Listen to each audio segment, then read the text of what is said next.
Magandang umaga muli sa bawat isa. Tayo ay muling nagpapasalamat sa Panginoon na binigyan tayo ng pagkakataon na makarinig ng kanyang mga salita sa pamamagitan ng ating pagbabasa ng Biblia at the same time sa pakikinig ng mensahe na dadalhin po sa akin, although ang banal na Espiritu po ang ating pinapanalanginan upang maibahagi po ang kanyang mga salita.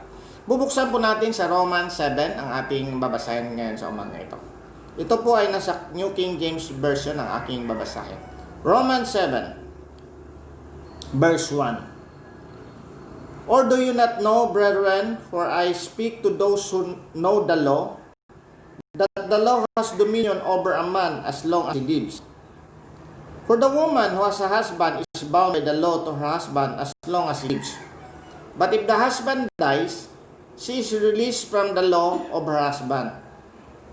So then, if while her husband lives, she married another man, she will be called an adulteress. But if her husband dies, she is free from the law, so that she is no adulteress, though she has married another man. Therefore, my brethren, you also have become dead to the law through the body of Christ, that you be married to another, to him who raised from the dead, that we should bear fruit to God. For when we were in the flesh, the sinful passions which were aroused by the law were at work in our members to bear fruit to death. But now we have been delivered from the law, having died to what we were held by, so that we should serve in the newness of the Spirit, and not in the oldness of the letter. Verse 7, what shall we say then? Is the law sin? Certainly not. On the contrary, I would not have known sin except through the law, for I would not have known covetousness, unless the law had said, you shall not covet. But sin, taking opportunity by the commandment, produced in me all manner of evil desires. For apart from the law, sin was dead. I was alive once without the law, but when the commandment came, sin revived, and I died. And the commandment which was to bring life, I found to bring death. For sin, taking occasion by the commandment, deceived me, and it killed me. Therefore, the law is holy, and the commandment holy and just and good. Verse 13. Has then what is good become death to me? Certainly not. But sin that might appear sin was producing death in me through what is good, so that sin through the commandment might become exceedingly sinful. Verse 14. For we know that the law is spiritual, but I am carnal, sold under sin. For what I am doing, I do not understand. For what I will to do, that I do not practice. But what I hate, that I do.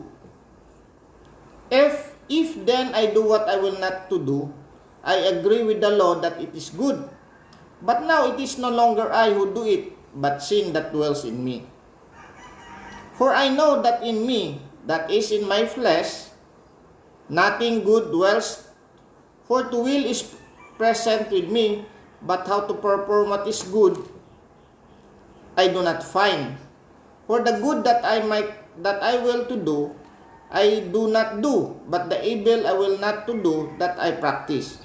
Now if I do what I will not to do, it is no longer I who do it, but sin that dwells in me. I find the law that evil is present with me, the one who wills to do good. For I delight in the law of God according to the inward man. But I see another law in my members, warring against the law of my mind, and bringing me into captivity to the law of sin, which is in my members. Verse 24. O wretched man that I am, who will deliver me from this body of death? I thank God through Jesus Christ our Lord. So then, with the mind, I myself serve the law of God, but with the flesh, the law of sin. Tayo po yung manalangin. Panginoong Diyos na aming Ama, salamat muli na nakarinig kami ng iyong mga salita sa aming pagbabasa ng Biblia. At alam po namin na ito po, Lord, ay may purpose na aming narinig. Ito ay magbibigay sa amin ng gabay sa aming buhay. Ito ay mag-open up na kung hindi pa kami nanampalataya sa iyo, ito ay sisibol ang aming pananampalataya sa iyo upang aming marinig ang iyong katotohanan at malaman na si Jesus Christ talaga ang aming God and Savior na pumunta dito sa lupa upang iligtas kami sa aming kasalanan. Salamat muli, Lord, sa pribileyo na binigay mo sa akin. At ganoon din po, Lord, sa aming makikinig. Buksan mo, Lord, ang aming puso at isipan upang maintindihan namin ang mensahe na sa umagang ito na ibibigay mo sa amin. Salamat muli, Lord, at dalangin namin to, Lord, sa pangalan ni Jesus, na aming Panginoon at tagapagligtas. Amen. Magandang umaga muli sa bawat isa na makikinig ng mensahe na to. Ang ating pong topic ngayon ay sanctification, the second component of our salvation. Bakit ko po tinatalakay ito? Kasi marami pong nalilito talaga kung ano pong sanctification. In fact, ito ay ginagamit ng kalaban din upang atakihin ang magandang balita ng kaligtasan. Alam po natin na marami pong kaparaanan na ginagawa ang kalaban upang iatakihin po ang magandang balita ng kaligtasan na tayo talaga ay naliligtas sa pamagitan ng ginawa ni Jesus Christ at kung sino siya. Unang-una po nilang ginagamit ay siyempre yung ating pananaw kung ano ang ating pananampalataya, inaatake yan. Pangalawa ay inaatake din yung mga sources of our information, sources of our faith, no? Although ang ating sources of our faith is talaga si Jesus Christ at ang banal na Espiritu, but sa kapanahon na ito ay binigay ang Biblia, kaya tayo ay binigyan ng pagkakataon na makarinig ng kanyang mga salita. Kasi sabi nga, faith comes by hearing and by hearing the Word of God. Pero ang mga kalaban din po ay inatake din po ang ating kung talagang Bible ay totoo, at the same time ang ating worldviews about Christianity. Ang pangalawang, ang isa din pong paraan ng kalaban ay inatake yung mga messengers. Inatake yung mga messengers. Siyempre, ang kalaban din ay gumagamit din ng mga fake messengers. But regardless kung fake or hindi fake, basta si Jesus Christ ang ipinangaral. Sabi nga ni Paul, regardless kung iyong motibo ay to enhance yourselves or to glorify God or to uplift God, walang problema yan, basta ang ano doon ay binabahagi mo ang magandang balita ng kaligtasan. Quote-unquote, walang problema. In effect, ang bahala ang Panginoon na pag nabahagi mo yung salita ng Diyos ay dadating yan sa makikinig.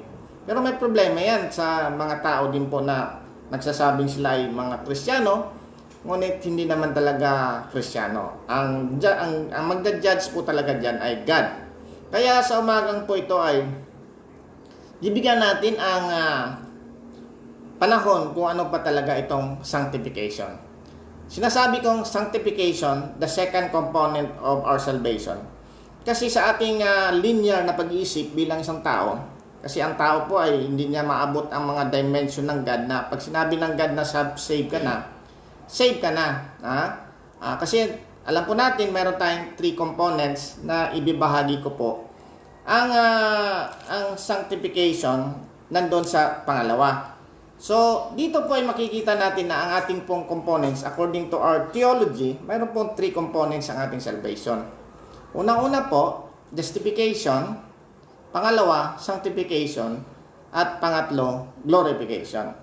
Yan ay sinamarize ni Paul sa kanyang sulat sa 1 Corinthians, doon sa 1 Corinthians 1:30. Ang sabi ni Paul dito sa 1 Corinthians 1:30, but of Him, you are in Christ Jesus, who become for us wisdom from God, and righteousness, and sanctification, and redemption. So, iba lang ang pagka-reward dito ni Paul. Pero, pag sinabi mo righteousness, this is about justification. Pag sinabi mo sanctification, this is about sanctification, which we will tackle more. And when you talk about redemption, it is the final redemption of our body na glorification. So, bibigyan ko lang ng, pag bago pa lang kayo, hindi nyo pa alam kung ano ibig sabihin ng justification, sanctification, at saka redemption or glorification, bibigyan ko lang kayo ng outline, bigyan ko lang kayo ng small definition, pero hindi natin mismo tatalakayin yan. Ang justification po is about penal, no, or judiciary, or doon sa parang recording of God na we are justified, we are now accounted as righteous. Kaya nga sabi dito, righteousness. Kasi ang righteousness po na ibinigay ni God sa atin, ni Jesus Christ, that is the righteousness of God imputed to us. Kaya nga si Jesus Christ ay pumunta dito sa lupa to obey all, to fulfill all the law so that He can have the complete righteousness, perfect righteousness. If we believe on the Lord Jesus Christ, all of those righteousness is given to us, imputed to us, credited to our account in the judiciary record in the heaven. Ang ating lahat ng mga kasalanan ay inerase na, paid in full by the blood of God, and then all our righteousness are replaced by the righteousness of Jesus Christ, which is perfect. Kaya sinasabi yung justification, we are now just because not that we are not sinners, because God gave us the justification, the righteousness. Kaya nga sabi ko righteousness. Ang sanctification ay, this is more about separation, set apart, na ibinahagi ka na, binigay ka na ikaw ay bago ka na, dito ka na sa aking kampo, dito ka na sa aking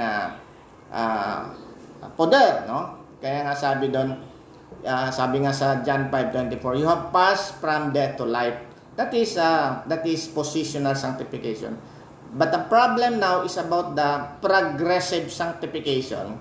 Progressive sanctification, na dahan-dahan tayong binabago ng Panginoon until we have reached, or ang ating vision, hindi naman natin ma-reach talaga yung 100% na image in Jesus Christ. Yun ang ating objective.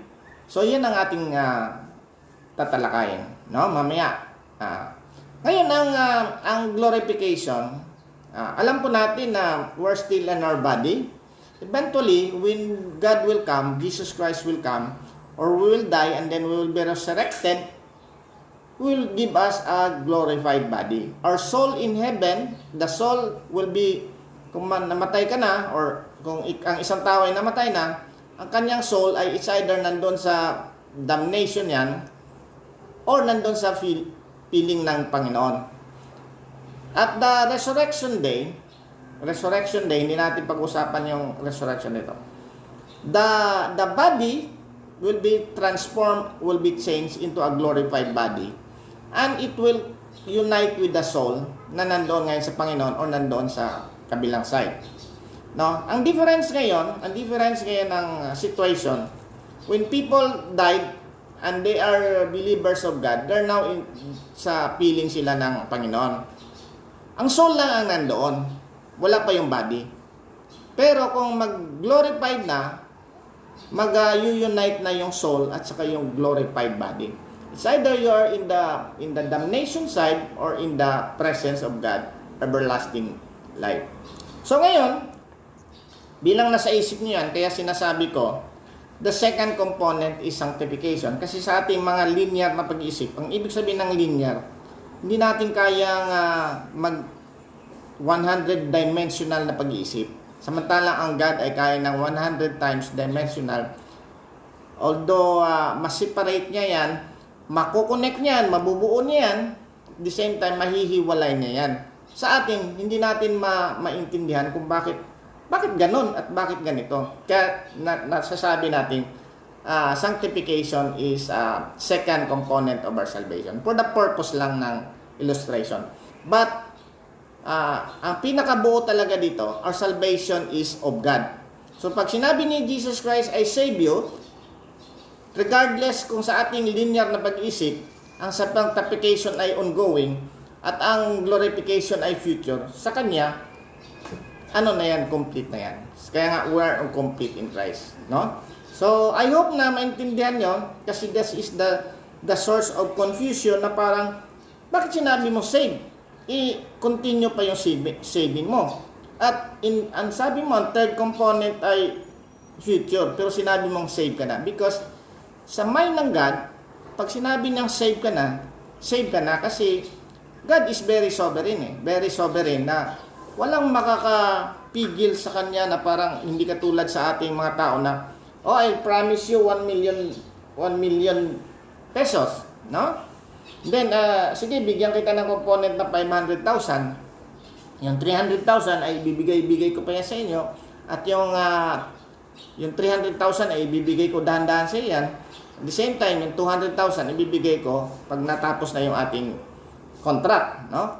Hindi ganun ang God. Pag sinabi ng God na complete na yan. No? Although sa ating linear na pag-isip, linear nga yung parang limitasyon ng ating pag-isip, hindi natin maintindihan yan. So ngayon sa sanctification po ay unang-una ay gagamit tayo ng 3 components. Number 1 is separated. Number 2 is struggling. Ano ba yung struggling? Ano ka pa? Lumalabang ka pa, no? At number 2, surrendering and serving. So, ano po ibig sabihin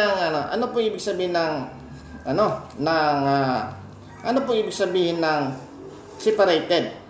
Sabi dito, si Paul kasi nagsasabi dito, although he is in contrast this one sa law, kasi yun ang parang sanay na sanay ang mga tao about the law eh. In fact, sa atin din, sanay tayo sa law. Ang pinag-usapan dito is the spirit, no? And the letter, no? Ano ba yung spirit? Yung spirit, yung component na dimension na spiritual na hindi ka na masyadong nakakahon doon sa mga nakasulat. Halimbawa po si James Bond po, sabi ni James Bond, yung nakita ng mga scientist ni James Bond na ito yung mga gagamitin mo James Bond, kunyari ito yung ito yung automobile na magaling. Here is the handbook, no? Here is the handbook. Ang sinabi ni James Bond, tinapon niya yung handbook, binaril niya, nasabog niya. Kasi ang pinapalabas doon sa ano na yan, si James Bond ay matalino. He don't need a handbook or he don't need a manual. He can figure it out. He can figure it out. Yun ang pinapalabas ng James Bond movie na matalino si James Bond. Pag binigay ng scientist yung kanyang equipment or kanyang kung ano man yung gagamitin niya sa kanyang mission, hindi na niya kailangan ng parang manual kasi matalino nga perception doon at pinaproject na si James Bond ay matalino. Ngayon, ganito din ang nito. Para pag mayroon ka ng spirit, you will not need anymore the letter of the law. Yan ang ibig sabihin nito. You will not need anymore the letter of the law. Bakit? Kasi nga, although nakikita natin na ini-illustrate ni Paul dito na this is about the relationship between husband and wife. Ang sabi ni Paul dito, pag ikaw ay dalawang tao, babae at lalaki, nag-asawa yan, yung ang sabi na dito, yung babae lang, yung babae, bound siya na hindi siya pwedeng humiwalay doon sa husband. Hindi siya pwedeng humiwalay doon sa husband kasi bound pa siya sa law. Pero pag namatay na yung husband, he is now free. She is now free. Yan ang sabihin nito. Yan ang ibig sabihin nito na ginamit na ni Pablo dito yung law, sabi niya, kayo ngayon, nandun pa kayo sa letters of the law. Sinusunod niyo yung mga component ng batas. Although yung batas naman ay hindi naman masama yan. No? Hindi mo i-abandon yan, nandun yan, susundin mo yan. Pero kung namatay na yung husband mo, wala ka na. Wala ka ng pananagutan doon. Ganon din ang sinabi ni Paul dito na parang once you believe on the Lord Jesus Christ, once kung ikaw ay talagang na-born again, na-regenerated, you are not under the law now. You are now on your own spiritual side. You can now do it on your own. Kaya nga, we have to believe that sanctification has 2 components. One is parang nakadikit talaga yan na we are separated in Jesus Christ. Kaya nga sabi doon sa John 5:24, he who believes, verily, verily, I say to you, he who believes in me, he who believe my word, 5:24 na kasi makikita natin sa 5:24 ng John, sabi nila dito, most assuredly I say to you, he who hears my word and believes in him who sent me has everlasting life, and shall not come into judgment, but has passed from death into life. Kaya nga dito, hindi na tayo huhusgahan. Sabi ko, sino man naniniwala sa aking mga salita, my word, and believes in him who sent me, naniniwala sa nagpadala sa akin, which is God the Father, kasi meron silang covenant na padala siya, shall not come into judgment. Kaya nga doon sa white throne judgment, which is another topic, hindi na tayo dadaan doon kasi for the unbelievers yan. Hindi na tayo dadaan ng judgment. But ang pinaka-importante dito, but has passed, past tense to, past, P-A-S-S-E-D, passed from death unto life. So once we are now into life. Kaya nga, one of the doon is sa sanctification, we're positionally P-O-S-I-T-I-O-N, positionally sanctified. We're set apart. Halimbawa, ito mga gamit sa mga gamit sa isang kusina. Sa Hudyo, hindi nila pwedeng, meron silang dalawang lababo doon kung talagang religious people sila. Kasi hindi nila pwedeng i-combine yung mga dairy products to the meat products.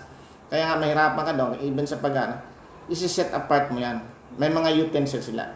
In fact, meron din sila sa kanilang Passover, na yung sa Passover kasi nila, sa Passover celebration nila, meron silang Passover na one day, tapos Feast of the Unleavened Bread. Doon sa Feast of the Unleavened Bread, dapat walang makita sa kanilang feast, yung leaven, yung parang nagpapaalsa. Dapat wala sa kanilang tinapay doon na mayroong component na libidora, yung yeast na yun or something na papalsa. Kaya nga hirap na hirap yung mga caregivers doon at saka mga kasama mga Pilipino doon kasi 1 month pa lang nililinis nila yung bahay. Tapos nilalabas nila yung kanilang mga bagong gamit. Set apart nila yon. Pagkatapos ng Passover or the feast of the unleavened bread, tatago ulit nila yung mga utensils na yan. Yun ang sinasabi dito.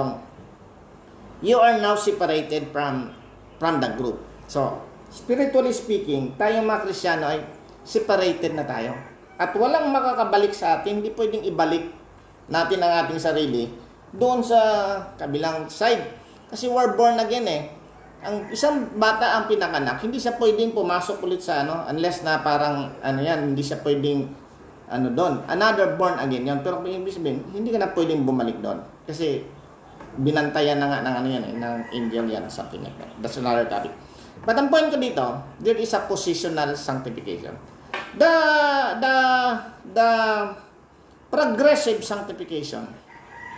Ang pinaka-best na example dito na version sa progressive sanctification ay matatagpuan sa 2 Corinthians 3:18.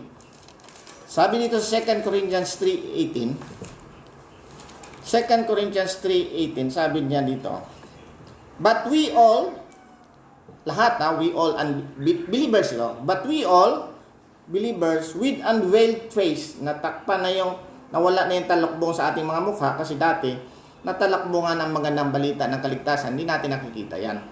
But we all with unveiled face, beholding as in a mirror the glory of the Lord, are being transformed into the same image from glory to glory, just as by the Spirit of the Lord. So, sabi dito, tayo ngayon na believers, natanggal na yung talukbong sa ating mga mukha, at tayo para mga mirror, nakatingin tayo sa glory ng Panginoon, nagre-reflect sa ating mga buhay yan, and we are being transformed into the image of God, Jesus Christ yung image dito from glory to glory. So, ibig sabihin ng glory, glory, glory, glory, glory. Step by step. Kaya sinasabi natin, sanctification, progressive sanctification. Just as by the Spirit of the Lord. Ang talaga doon, yung Spirit of the Lord, which dito na yung component na may cooperation ng tao.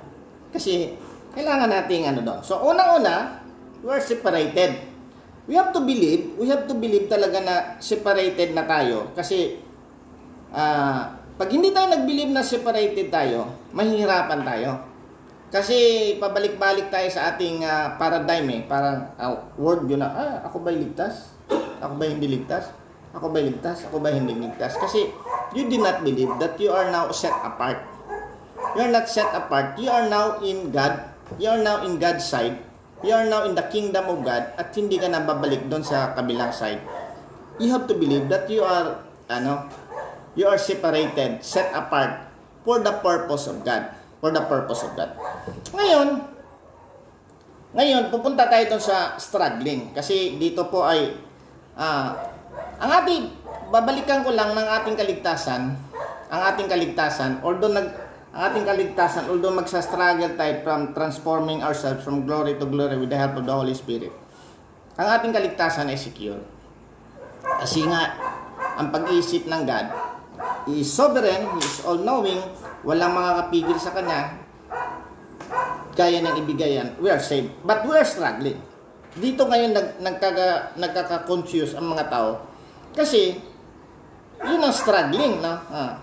Unang-una, ang objective ng God ay talagang ibabalik tayo doon sa ating kalagayan before the downside or the fall of Adam. Doon tayo ibabalik tayo doon, no? Ngayon, nung nagkasala si Adan, na-fall tayo.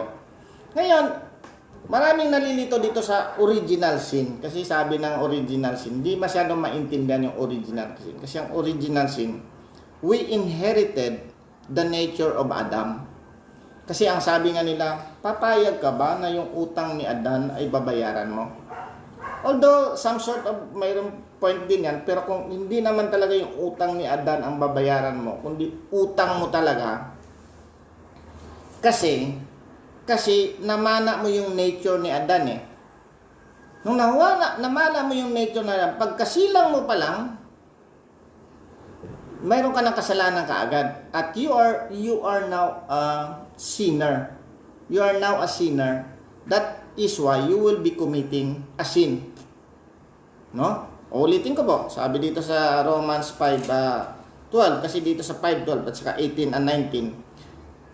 Dito yung therefore, just as through the one man sin entered the world, the death through sin, and thus death spread to all men because all sin. Sa 18, sabi dito sa 18, 5:18 ng Romans ito. Therefore, as though one man's offense, judgment came to all men, resulting in condemnation, even so through one man's righteous act, the free gift came to all men, resulting in justification of life. Kinumbay na ito yung kay Adam at saka kay Jesus Christ. 19, for as by one man disobedience many were made sinners, so also by one man's obedience many will be made righteous. So kinumbay na ito, pero ang pinapoint ko dito, once na nag-fall, ang lahat ng tao ngayon ay mayroon na silang kasalanan, mayroon silang nature of sin. At one of the best na binigay sa atin ng God ay ang konsensya. Konsensya kasi nakikita na natin na makasalanan tayo. Kasi dati si Adan, naglalakad sila, hubot-hubad sila, wala silang pakialam, wala silang konsensya. No? Wala silang conscience in the same sort of, wala silang parang malice or something like that. Hindi na alam na mali yun, o wala pa naman silang right of, wala pa naman silang view of good and evil. But when they ate the fruit of the knowledge of good and evil, nandun na sila mayroon silang knowledge at nagkasala nga sila. Kaya na-question doon, anong effect doon sa Parang napakasimple naman yung ginawa ni Adan at nagkasala sila. Sa ating paningin, that's not moral, that's not immoral. Mas marami pang mga kasalanan na mas immoral sa ginawa ni Adan at sa ni Eva doon na kumain na sila ng fruit of the knowledge of good and evil. But ito yung tandaan natin mga kapatid. Pag sinabi ng God na buwag, maski sa ating paningin ay moral or immoral yan, pag sinabi ng God na sin na kaagad yan. So, mag-debate man tayo kung itong ganito, itong ganyan na si Saul ay hindi niya pinatay yung mga hayop lahat doon. Sabi na, grabe naman yung God nyo. Hindi lang ang utos ng God, patayin lahat ng mga tao, hayop, lahat, hindi ginawa ni Saul. Sabi ng God, ngayon, maalis na yung spirit sa iyo at ililipat ko na kay David. Ngayon, si Moses, sabi ni God, kausapin mo yung bato. Kausapin mo yung bato. Para lumabas yung tubig doon. Kasi nagreklamo yung mga tao na wala silang tubig. Kinausap ni, hindi lumabas. Nagalit si Moses. Pinalo niya. Anong doon? Anong mabigat ba yung pagpalo ni Moses? Tayo nga. Kung ano na ginagawa natin sa... Pero pag sinabi ng God na sin. So, resolve na kaagad yan. I hope na hindi tayo magdi-debate kasi sabi nga ng Bible, mag-debate. Mayroon kayong different worldview kung ano yan. Maubos na lang yung oras nyo. Hindi kayo matatapos kasi ang iba't iba sabi na, this is moral, this is not moral. Halimbawa, abortion. Sabi na, hindi moral sa amin yan. Okay lang patayin yung mga baby. Yung iba, napakarumal-dumal na ano yan. But napakarumal-dumal talaga na kasalanan yan. Maraming kasalanan din na natin pupuntahan. Ngayon, sabi na, yung law na to ay ibinigay ito kay sa para ngayon mayroon tayong batayan kung tayo lulubog o hindi lulubog. Kasi ngayon, if we are comparing ourselves with ourselves, mag-debate man tayo, ay ikaw Trump, ganito ka, ikaw Biden, ganito ka. Lahat wala tayong tatapusan doon. Pwede nating si Trump, pwede nating itaas si Biden, no? Ngayon, pag nasabi mo, ay ako, kunyari tayo, tumingin tayo doon sa kapwa nating mga tao. Sabi natin, mas mabuti ako doon. Pero, lahat tayo lumulubog. Lumulubog, yung ibang mga nation, sa tingin natin, mas mababa yung paglubog nila. Mas mabilis ang paglubog nila. Yung ibang tao sa ating kapaligiran, sabi na, kawawa kayo, mas lumubog kayo ng mas malalim sa amin. Pero hindi natin alam, lahat tayo lumulubog and eventually we will die in our sins and we will be punished in the eternal life doon sa dagat-dagatan apoy. Binigay yun yung batas. Yung batas, yun yung nandun tayo sa isang surface, nakatayo tayo doon, mayroong marker doon sa atin. Mayroong marker sa atin. Yan ay, Amerikano, Pilipinas, Indonesia. Lagay na lang natin gano'n. Sabi natin, mas lumubog yung Amerika kasi makasalanan sila. Sabi natin, kami mas mabuti kaysa ganito, no? Pero hindi natin alam, lahat tayo lumulubog. Kaya binigay yung batas. O yan, lahat kayo lumulubog. Pero ngayon, sabi ni God, the law is for the unbelievers, but now you're a Christian. You're not under that. Hindi nga masyado maintindihan ito. Ngayon, sabi ni Paul dito, struggling ito kasi sabi ni Paul dito sa bandang dulo, ang gusto kong gawin ay hindi ko magawa. Marami nag-iisip dito na, is this the kalagayan, is this the nature of Paul when he was not yet Christian? No, this is a Christian position. This is a Christian nature. Na although patay na yung old nature natin, kasi we don't believe na mayroong dalawang nature ang tao, Kasi kung dalawang nature, kasi mayroong mga ibang nagtuturo na parang mayroong dalawang aso, naglalaban yung aso, kung ano daw papakainin mo, yun ang mas isa lang ang nature natin. Kasi sabi ng 2 Corinthians 5:21, therefore, if anyone is in Christ, kung ikaw ay nakay-Kristo na, lumang mga bagay, all things have passed away. Behold, tingnan nyo, all, lahat ng all things have become new. So, ang ating kalagayan po ay one nature lang po tayo. Kasi dati ang nature natin makasalanan. No? Ang nature natin na makasalanan. Kaya nga, babalikan ko ulit yung tatlong natin. Body, soul, and spirit. Dati ang kalagayan natin, patay yung spirit. We cannot communicate with the Holy Spirit, with the God. Patay, dalawa lang. Yung body natin at yung soul. Yung body natin, mayroon yung component of the flesh. Sabi nga dito sa ating binasa. Sa ating binasa nga na parang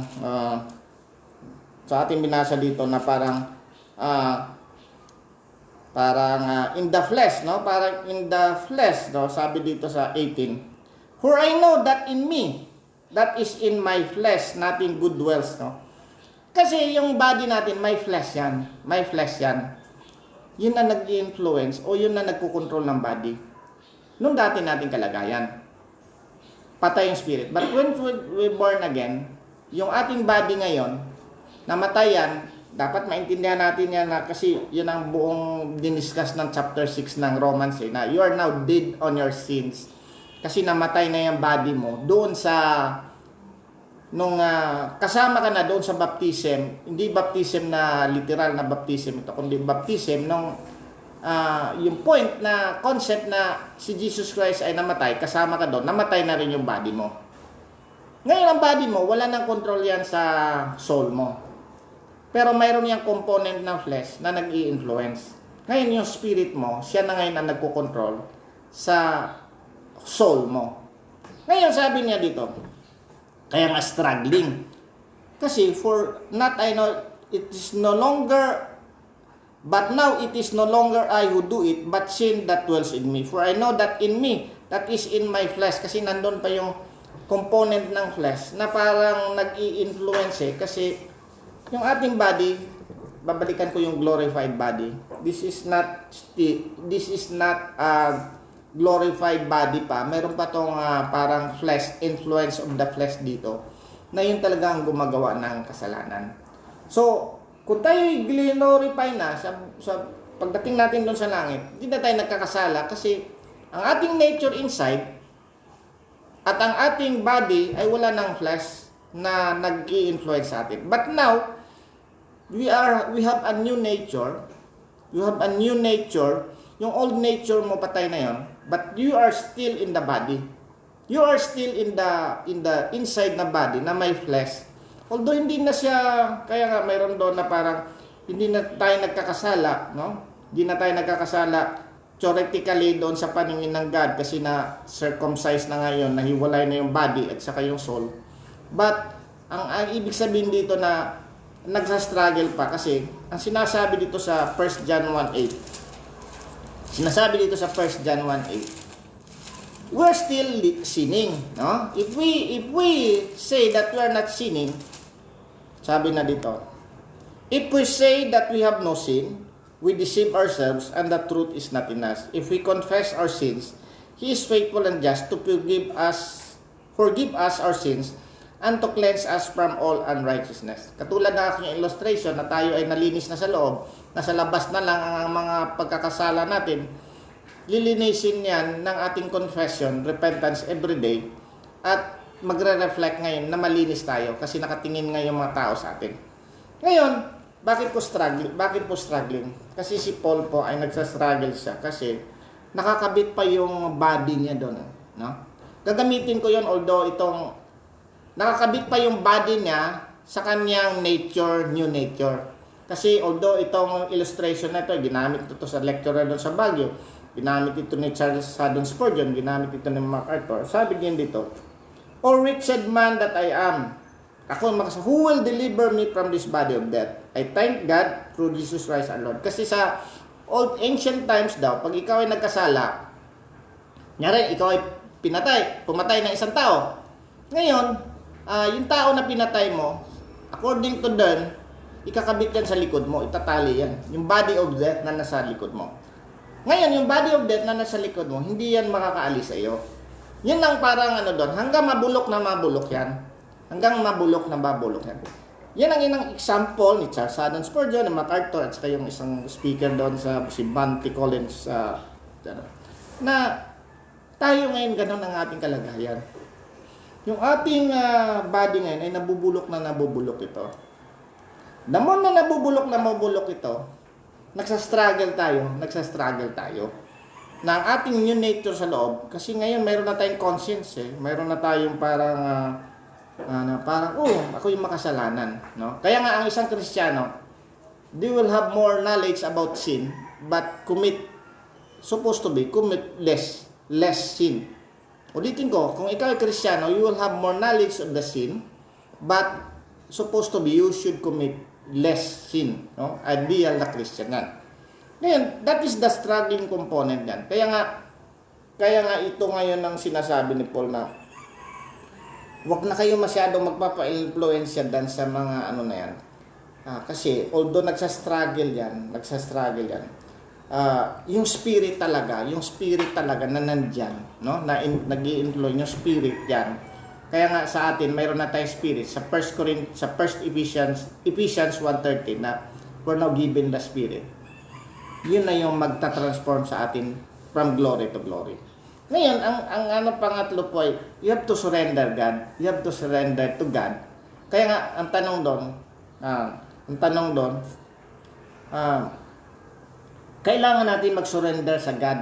Kailangan natin i-trust ang God na talaga siya yung mag-sanctify sa atin, sa ating kooperasyon na makakasunod tayo. Kaya karamihan sa mga Ephesians, sa last chapters na kanilang mga sinusulat, tinuturuan tayo kung paano mamuhay sa mabuti. Tinuturuan tayo na mabuhay sa mabuti. Ang difference lang ng isang Kristiyano sa ibang mga tao at sa ibang mga relihiyon. They will continue to struggle and surrender and serve the Lord and obey the Lord. But they will not think that struggling and that obeying and kanilang mga ginagawa ay makakaligtas sa kanila. Kasi marirealize nga nila doon na, who will rescue me from this body of death? Ang sagot ni Paul, siya rin ang sumagot, sabi na, O wretched man that I am, who will deliver me from this body of death? Who will me from this body of death that is now in me, that is decaying because of the sin? Yan, although namatay na yan, napako na yan doon sa cross kasama si Jesus Christ. Ang aking nature ay binago na, nagsastrive na ako to do good. But mayroon pa akong component of the body of death. Sabi na, thank God through Jesus Christ our Lord. So then, when the mind I myself serve the law of God, but with the flesh, the law of sin. So sabi niya, serve the law of God. Akala ko ba nakatakas ka na doon sa law of God? Yes, nakatakas ka na doon sa penalty of the law of God. But we have to serve the law of God. Kasi yun nga yung ating magsastrive tayo. Pero eventually, hindi talaga natin mapaperfect yan. Ngayon ang tanong doon, bakit po inaatake yung mga messenger ngayon? Kasi ang mga messenger ngayon, hindi natin alam po ano talaga ang trabaho ng demonyo talaga, no? Minsan nakakasala din, minsan hindi. Pero in fairness naman doon sa mga mabubuting messenger, huwag naman natin idamay doon sa mga nagkasala talaga messenger. Ang God na ang mag-judge doon sa mga messenger niya. Pero bilang messenger of Christ, bilang isang Kristiyano, we have to serve, we have to aspire na talagang mag-glory to glory talaga tayo. Sumunod tayo sa batas, sumunod tayo sa mga law na nakakabuti sa atin para tayo ay magiging good ambassador of Jesus Christ. Bilang pagtatapos po, ang pinaka-confusion dito ay saan component tayo naliligtas? Saan tayong component naliligtas? Sa ating linear na pag-iisip, siyempre, we will be saved after our redemption talaga. After na binigay tayo ng glorified body. Kung linear na ng pag-iisip natin. But because of the faith that we have, ang faith ay hindi yan linear. Ang faith ay talagang naniniwala ako kay Jesus Christ that Jesus Christ died for my sin. He accomplished all, fulfilled all the laws, and if I believe in Him, all my sins will be forgiven before, now, and tomorrow, and the next years, and the years to come. Yun ang belief mo. Ngayon tayo ay nakatingin sa mga messenger ng mga tao, no? Bakit siya nagsasalita? Hindi naman siya nagpo-fulfill. Salamat nga na may mga pinapakinggan ako na namatay na. Hindi ko na makita yung kanilang mga buhay. Tinitingnan ko na yung kanilang mga how they interpret the Bible. Again, ang mga messenger ay hindi sila perfect na tao. Katulad din natin, katulad ko, I am a covenant breaker. Every time nagbe-break tayo ng law, hindi tayo kailangan mag-promise ng Panginoon na hindi na ako magbe-break ng law kasi that is impossible. Pero ang ating side sa kabilang point ay dapat mag-believe tayo na talagang susunod doon. Ngayon ganito po. Bakit ang mga good preacher ay hindi sila maiintindihan? Bakit sila ay hindi maiintindihan? Inaatake sila doon sa kabilang side. Halimbawa, itong coin na to. Halimbawa po, si Spurgeon na lang ang aking kasi patay na si Spurgeon. Si Spurgeon, na ako ay nagpapasalamat sa Panginoon na hindi na halos lahat kasi walang available yung iba. Yung mga available na kay Spurgeon ay nabasa ko na. Kasi nung unang mga 10 years, 15 years ago, wala pa namang Facebook, wala pang YouTube. Ang nakalagay lang doon yung parang mga text na sulat ni Spurgeon. At napapala din ako kasi ang aking trabaho ay more on the technology side. I can read something on the internet. Pero karamihan doon, wala pang mga preaching. Ngayon, si Spurgeon ay meron siyang 2 truths. Ang 2 truths ni Spurgeon ay ganito ang truth. God is sovereign. If you are saved, you are saved by God, not by your works, not by you. But if you are damned, ang ibig sabihin ng damned, kung ikaw ay mapapahamak. Ikaw ay dahil sa iyan. 2 truths yan. Ngayon, pag nagbasa ka ng mga sermon ni Spurgeon, pag ang topic ni Spurgeon ay about the grace of God, that no one can separate us from the love of God, and you are justified by faith, not by works. At ang sabi nga niya, if we're thinking that we're saved by works, we're thinking that we can climb to the moon with the rope made of sand. Ganun na kanyang salvation. Pero pag meron ka naman nabasa na sinabi niya, you are damned if you will not obey the Lord Jesus Christ. If you will continue to sin, you will die. Paano mo i-reconcile yan? Sabi nga doon, maraming nag-iisip na ba, okay, sabi natin,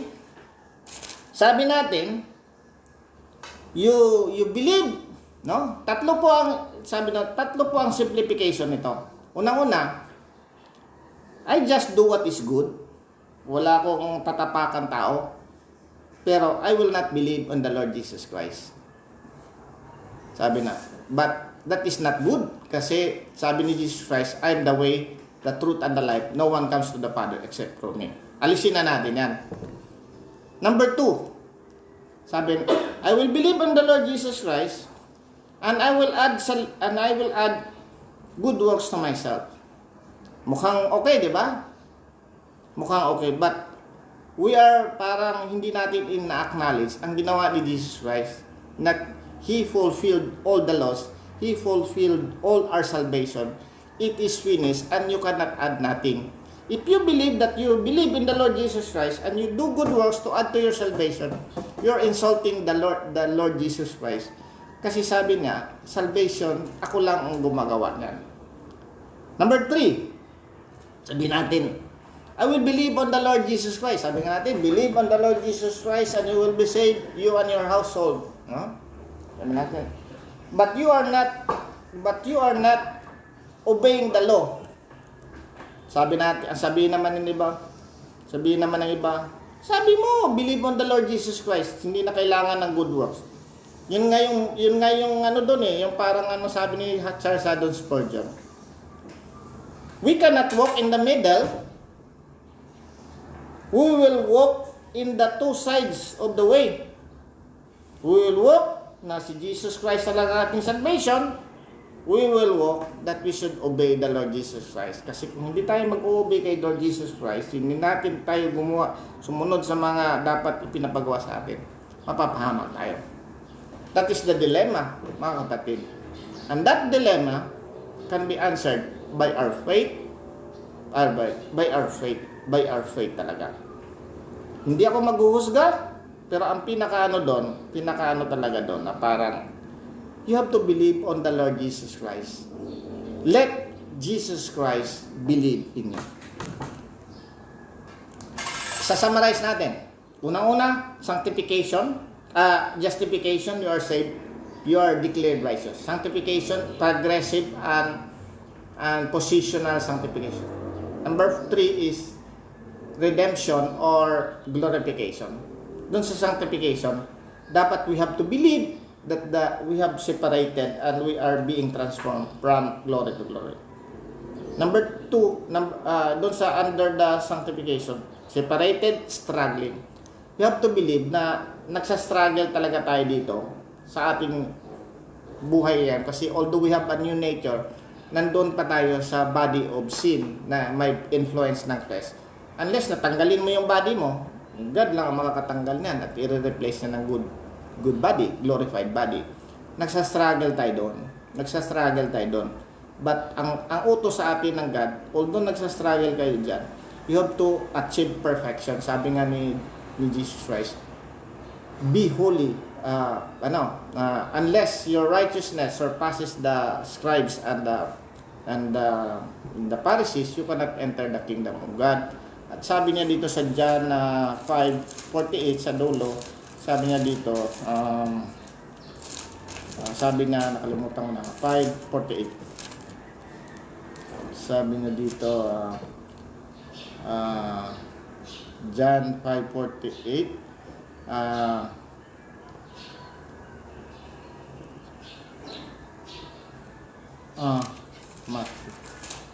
anyway, parang ano doon, be holy, for I am holy. Be perfect, for your God is perfect. Be perfect, for your God is perfect. So, inutos sa atin na magiging perfect tayo because God is perfect. But we cannot do it. Ang ating ano lang ay gagawin natin, be perfect because God is perfect. Yun ang kanyang requirement. But we cannot do it, isa-strive lang natin. At the end talaga, mga kapatid, at the end talaga, you have to believe on the Lord Jesus Christ and you will be saved because He is our salvation. Ginawa niya lahat ang ating kaligtasan. Ginawa niya ang ating lahat ng kaligtasan. You have to believe on the Lord Jesus Christ and you will be saved. That is the part, simplify na lang natin. You have to believe, trust in the Lord Jesus Christ, trust talaga na pagdating natin doon sa kabilang buhay, pag tinanong tayo talaga doon, bakit ka maligtas? Ang talagang sagot natin, although I strive to be working to be holy and be perfect as utos sa akin ng Panginoon, but lahat ng aking mga ginawa ay itatapon ko yan, and I will only say to you that I am saved because of the work of the Lord Jesus Christ. Salvation is all of God, mga kapatid. Mayroon tayong mga pananaw dito na dapat natin gawin natin kasi yan ang inuutos, but sa katapusan talaga, ang ating pananaw talaga ay si Jesus Christ lang talaga ang ating salvation. Bilang pagtatapos po, isasabihin ko po yung gospel. The gospel is a good news about Jesus Christ. It is about the person and work of Jesus Christ. Kasi ganito yan. Lahat tayo ay makasalanan. We are all by nature sinners. Nagkakasala talaga. And the wages of sin is death. Mapaparusahan tayo doon sa dagat-dagatang apoy.